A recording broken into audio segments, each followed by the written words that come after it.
I'm Eric Marcus, and this is another dispatch from Making Gay History's Quarantine Closet Studio.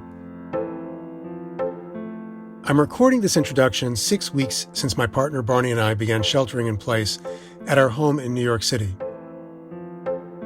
6 weeks into staying home except for the essentials, and we're 6 weeks into trying to stay sane in isolation. One thing that definitely helps is talking with dear friends. Even talking with dear friends about sad news. A few days ago, I called my friend Kay Lahusen to let her know she'd be hearing from a reporter at the Financial Times who was working on an obituary for Phyllis Lyon, who had just died at 95 from natural causes other than COVID-19. Phyllis co-founded the Daughters of Bilitis, the first organization for lesbians, in 1955. And Kay is one of the very few people still alive who remembers Phyllis from the early days of the movement. If you've been listening to Making Gay History since our early days, Kay and her late partner, Barbara Giddings, may feel like dear friends to you. Both Kay and Barbara are icons of the LGBTQ civil rights movement, happy warriors during the 1960s and post-Stonewall 70s, who showed how you could change the world and have a good time doing it. While Barbara organized, picketed, and published, Kay was behind the scenes, strategizing and documenting the movement in print and photographs. Barbara died in 2007. Kay is 90 and lives in a retirement community 2.5 hours southwest of New York City.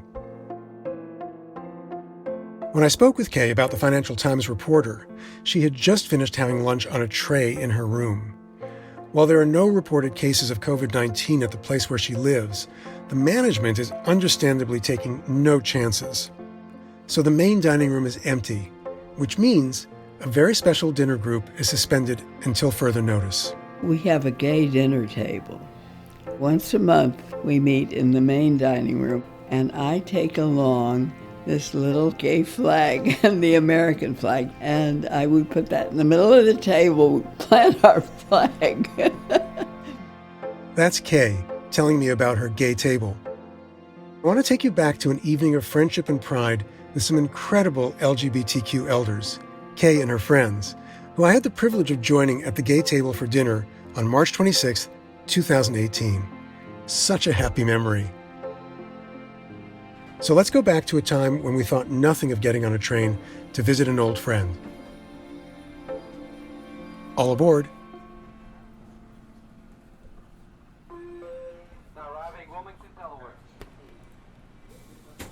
Our destination was about a 20-minute drive west from the Wilmington, Delaware Amtrak station, a route that took us across the state line and into the Pennsylvania countryside. Turning from a tree-lined parkway onto a winding, leafy drive, we pulled up at the main building of Kendall at Longwood, the Quaker-run community where Kay lives. Eric, Hey! How are you? Hi! So Here good I to am. see you. You do the Not a audio. producer. Sarah's the producer. Well, come on in. So we'll go in. Yeah. As we walk into the large communal dining room, over in the right corner beside a wall of windows is a table set for 8, with Kay's arrangement of flags and rainbow flowers at its center. We have a white and we have a red. I'll have a tiny bit of white, just so we can make a toast. What are we toasting? To Eric's podcast? To the podcast. I think I'd like to make a toast to gay history and all of the combined histories at this table. L'chaim. It's no exaggeration to say that at this table of Kay's friends, everyone has made history, in ways big and small, and sometimes in ways they won't even acknowledge to themselves. Take Marge McCann. She's been living in the Kendall retirement community with her wife Carol Smith since October 2012. So I have a sentence I'd like you to complete. Oh, I hate these. Go. If you were a tree... No, that's the Barbara Walters question. The line begins, I made gay history when. So Marge, why don't you go first? I don't think I did make gay history. There were people ahead of me that did so much more.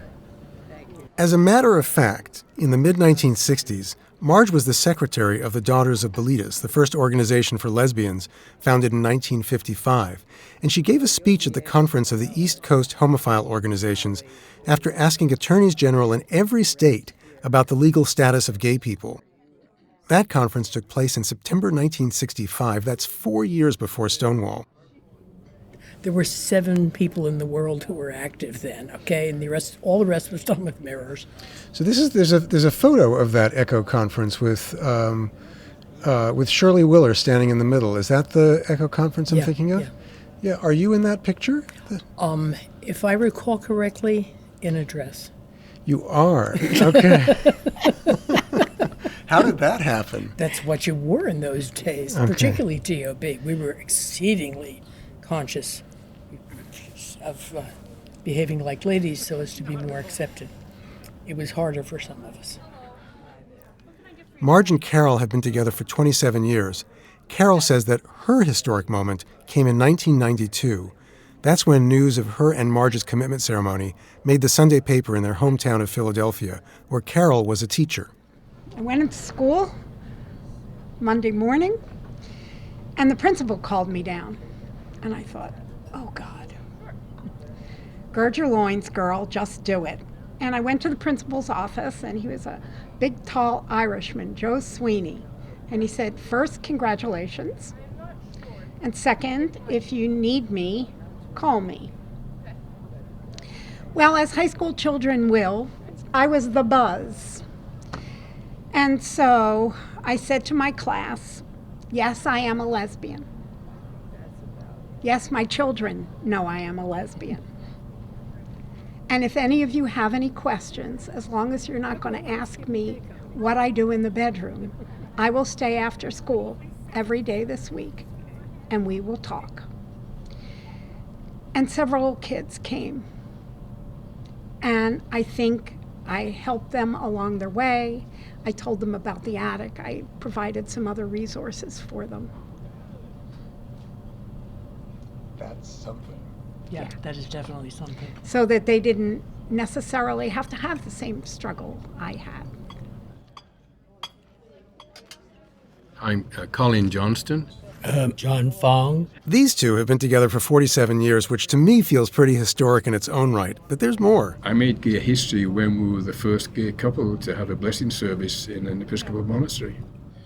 We met on January the 10th, 1971. A date that lives in infamy. We met in a bar. I was struggling to come out. I was still dating women.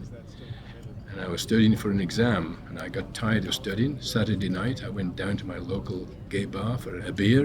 And who should walk in but this young man? Well, I was going through the throes of a breakup. Friends of mine said, you have to go out again. So I said, I'll go out if you take me to a gay bar that I haven't been to. And they drove me to this remote gay bar in Germantown. And believe me, it was remote. And the rest is history. Moved to Brookline. We got married after the Massachusetts Superior Court decision. And we had a blessing service in an Episcopal monastery in Cambridge. the only one. The only one. The only one that had ever been done there. Still the first Still and the only only. gay blessing service. Also joining us at the table is Jose Hernandez Alvarez, a slight, quiet man. But don't let that fool you. He tells us how he fought for and won custody of his 3 children after his first marriage to a woman fell apart. Jose came out at 40 and says that he was the first gay parent ever to be awarded custody in the state of Wisconsin. But that victory came at a price. I could just about hold down a job and take care of the kids during that time. When it appeared in the newspapers, a gang came and broke every single window in our house. We had to go to live with some friends, because it was so cold in the winter. And after that, I was stalked by guys who trailed me wherever I went in Milwaukee.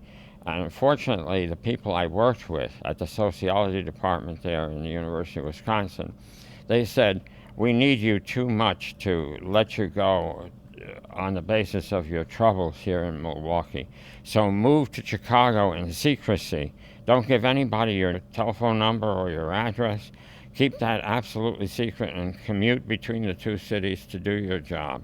And I did for 3 years. Commuting was difficult, but it freed me up to be myself. I moved into a small apartment, and then I got a larger one where I could have the kids. And Chicago meant freedom to me. And I began to act as a gay man. Celebrating the freedom to be themselves, to be out and proud, that's why this dinner happens every month. It's nice and important to know that you're not the only one. Yeah, well, ditto, but also it's important to be visible. It's as important, I think, when you live in a place like this, just like it's important to come out. I think it's been responsible for breaking down barriers and breaking down prejudices. And I think it's just as important in a community like this, because not everybody's necessarily accepting. But when they see there is an active, involved gay community in a retirement community like this, I think it's, oh, wow. So, Eric, I will say this. There are some people who are residents who are not thrilled that we're here and we're out and about. We don't know who they are. We don't know who they are, and they're very Quakerly about it. So, We've just been told they exist. yeah. You know who they are? No, I don't know who they are. No.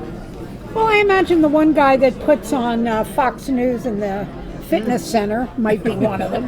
There you go. Now the next thing. Our dinner conversation weaves from movie reviews. John and Colin loved Call Me By Your Name, I Didn't, to gossiping about the past, Henry David's legendary Philadelphia Halloween parties, to gossiping about the present, who's not on the list for the gay table but maybe should be, and then Jose, who's been quiet through much of the meal, shares this hope for the future. What can I say? I'm a Buddhist. And I really hope that in my next life I can begin as a gay male around age 15 or so, to have a much different life than I had in this time. I've told my kids that, and I tell them that I love them very deeply, and I would go through the same thing again for them, no matter what. But that doesn't apply to the next time, if there is such a thing. So that's my hope. My dinner companions, who expressed pride before it was safe to do so, are now claiming their space as elders. Once again, they're pushing for change, demanding recognition, and paving the way, one dinner at a time. Wow. You know, Eric, this is the liveliest table in the place. Oh, yeah, it always is. And that way, every time we meet, we're carrying on. All these other people are gradually All these going old away. straight people are very boring. Yeah. You know, we've kind of made a hard and fast rule. You can't go to the German table if you don't speak German. You can't go to the Spanish table if you don't speak Spanish. Ergo, So gay is spoken at the gay table. correct. Gay is spoken at the gay table. Definitely. Fluently, right. So when you reach the age where you're thinking about moving into a retirement community, and I'm almost there, or face the prospect of a nursing home, maybe there will be a rainbow flag at one of the dining room tables. And it will be thanks in part to elders like Kay, Carol, Marge, Jose, John, and Colin, who have been fighting for us all along. So if Barbara truly was the mother of the gay rights movement, I believe you two co-parented. You'll find links to 2 Making Gay History episodes drawn from my 1989 interviews with Kay Lahusen and Barbara Giddings in the notes for this episode. You've been hearing Kay and her friends telling us how they made history, and we'd love to hear your stories. So please email us at hello@makinggayhistory.com or tweet us or reach out to us on Instagram, completing the sentence, I'm, insert your name here, and I made gay history when. We really look forward to hearing from you.